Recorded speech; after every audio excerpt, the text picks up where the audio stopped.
মায়া, মায়া, আসছি।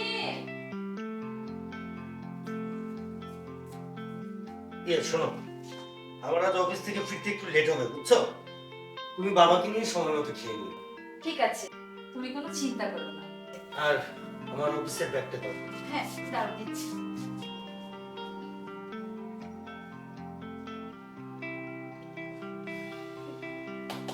তাড়াতাড়ি। এই নাও। তাহলে আমি আসি। সাবধানে যেও। আচ্ছা আচ্ছা, ঠিক আছে।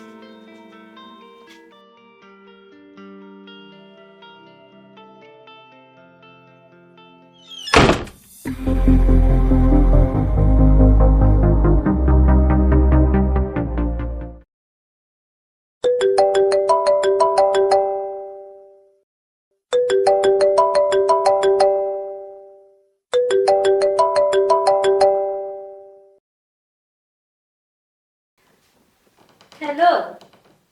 কি করছো? কিছু না, তুমি? তোমার কথা ভাবছি। তাই বুঝি?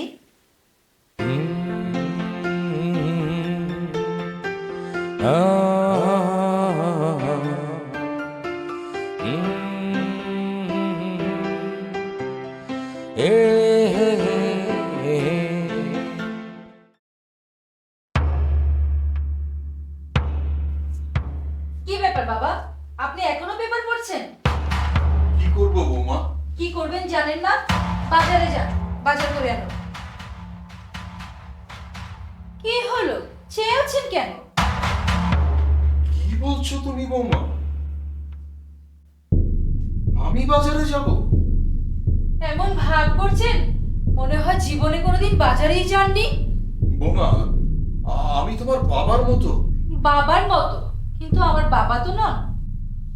আমার বাবা তো আপনার মতো বসে বসে খান না। আমার শরীরটা খুব একটা ভালো যাচ্ছে না, তাই বসেছি। হ্যাঁ, তাই তো দেখছি। বাড়িতে এত কাজ থাকতে আপনি বসে আছেন কেন? তালবাহানার কত করবেন বাবা? এবার একটু নড়ে চড়ে খান। আমার দিকে চেয়েছেন কেন?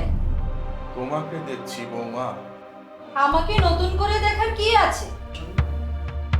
আমার কি রূপ গজিয়েছে? না, আসলে আমার মেয়ে কখনো আমার সঙ্গে এমন ব্যবহার করেনি তো, তাই তোমাকে দেখছি।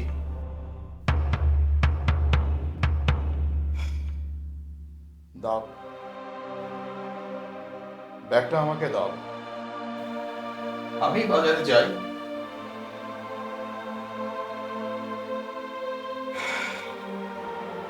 যান বাবা যান, বাজারে গিয়ে দেখুন আরামায়েশ কাকে বলে।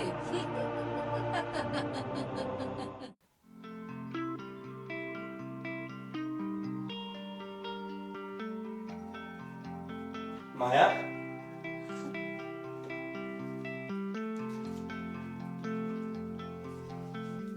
এই বাবা কি ঘুমিয়ে পড়েছে? হুম। বাবার দিকে একটু খেয়াল রেখো, সেবা যত্ন করো। আসলে দুদিন ধরে বাবার সাথে কোনো কথাই হচ্ছে না, দেখাই হচ্ছে না। তুমি কোনো চিন্তা করো না, তোমার বাবা মানে তো আমারই বাবা।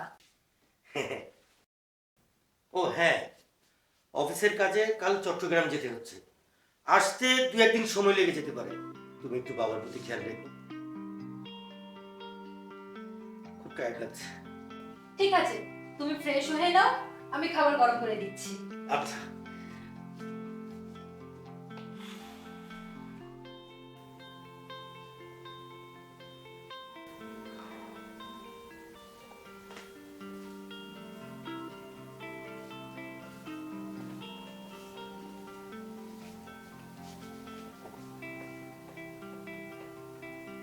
বাবা, বাবা। কে? ও ও ও, এই রবি। বাবা, তোমার শরীরটা ভালো আছে তো? আছি। ইয়ে মানে অফিসিয়াল কাজে আমি কাল চট্টগ্রাম যাচ্ছি। তোমার কিছু লাগলে বলো, আমি ওখান থেকে আসার সময় নিয়ে আসবো। না, আমার আমার কিছু লাগবে না বাবা। আমার আর কি লাগবে? তুই তুই ভালো ভালো ফিরে আয়।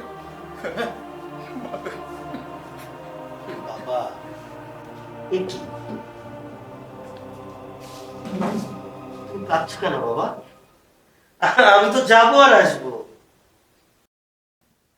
বাবা, তুমি কাঁদলে কি আমি যেতে পারবো? মায়া, মায়া, আসছি।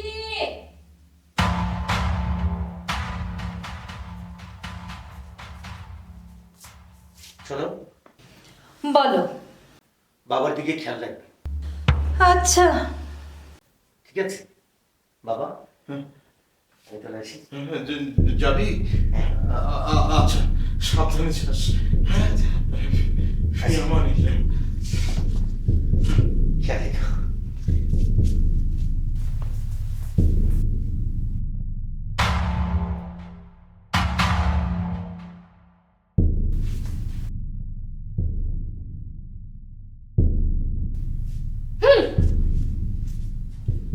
ছেলেটা চলে গেল, আবার আবার তো বৌমা আমার উপর এই অকথ্য নির্যাতন শুরু করবে। আমি আমি একটা বৃদ্ধ মানুষ, আমি এই অপমান না পারি কাউকে বলতে, না পারি সহ্য করতে। হে আল্লাহ, এই নরক যন্ত্রণা আমি আর সহ্য করতে পারছি না।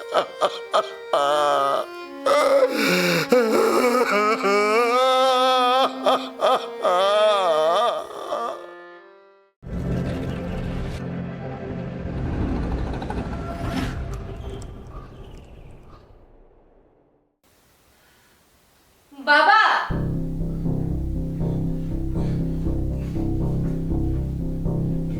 বৌমা, তুমি ডেকেছো? এত ডাকতে হয় কেন আপনাকে? কেন, তুমি ওই একবার ডাকতেই তো আমি ছুটে আসলাম। মুখে মুখে তর্ক করা আমি একদম পছন্দ করি না। তোমার প্রশ্নের জবাব দেওয়া যদি মুখে মুখে তর্ক করা হয় তাহলে ঠিক আছে, আজকের থেকে আমি একেবারেই চুপ হয়ে গেলাম। হ্যাঁ, চুপ হয়ে থাকতে হবে আপনাকে, কারণ এই বাড়িটা আমার স্বামীর। হ্যাঁ? কি বলছো তুমি? এই বাড়ি, এই বাড়ি আমার সারা জীবনের সঞ্চয়ে তিল তিল করে গড়া। আমি আমার সন্তানের সুখের কথা চিন্তা করে ভালোবেসে এ বাড়িটা আমি আমার সন্তানকে লিখে দিয়েছি, আর তুমি যাকে কেন ডেকেছিলে বলো। আজকে আপনার ছেলে চট্টগ্রাম থেকে আসবে, ঘরদুয়ারগুলো পরিষ্কার করে রাখুন। হ্যাঁ? ঘরদুয়ার পরিষ্কার? আমি? কেন? তুমি এই বাড়িতে আসার পর থেকেই সবকিছু কেমন জানি ওলট পালট হয়ে যাচ্ছে। তার মানে বলতে চাচ্ছেন আমি খারাপ? ভালো কোনো মেয়ের লক্ষণ তো আমি তোমার মধ্যে দেখছি না বৌমা।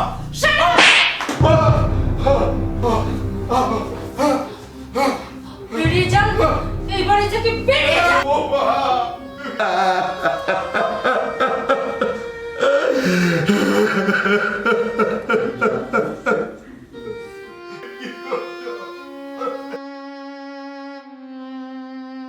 বাবা! বাবা, রবি! বাবা, রবি!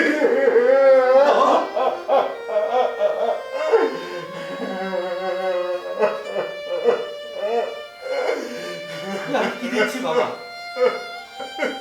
তুমি তুমি এখানে বসো, তুমি বসো বসো, তুমি বসো বাবা। না, এটা ধরো।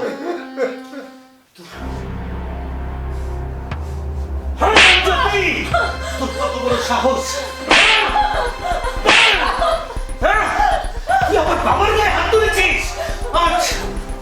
তোকে মেরেই ফেলবো, আজ আমি তোকে মেরেই ফেলবো। তুই আমার বাবার গায়ে হাত তুলেছিস, আজ আজ আমি তোকে মেরেই ফেলবো, আজ আমি তোকে মেরেই ফেলবো। এক তালাক, দুই তালাক।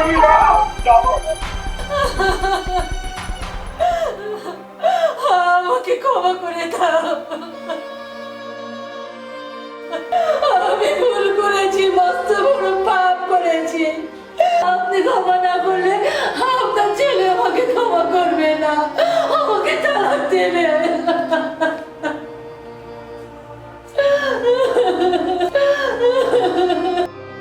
ওঠো বৌমা, ওঠো। আমরা বাবারা যখন বুড়ো হয়ে যাই, তখন আমাদের এই বার্ধক্যের অবলম্বন তো হবে তোমরা, সন্তানেরা। একটা বাবা সারা জীবন তার সমস্ত উপার্জন, সমস্ত পরিশ্রম দিয়ে নিজের সন্তানের ভবিষ্যৎকে সুন্দর করার জন্য প্রাণান্ত পরিশ্রম করে।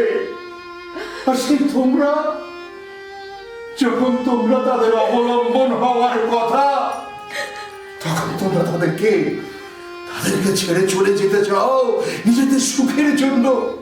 এটা অন্যায়, এটা পাপ। ভুলে যেও না বৌমা, একদিন তোমাদেরও সন্তান হবে, তারাও ঠিক এভাবে তোমাদেরকে ছেড়ে চলে যাবে, যেমন করে আজকে তুমি আমাকে তোমার বাড়ি থেকে বের করে দিচ্ছিলে।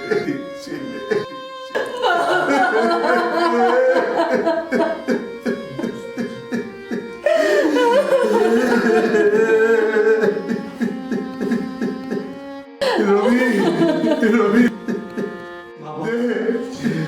বৌমাকে মাফ করে দে।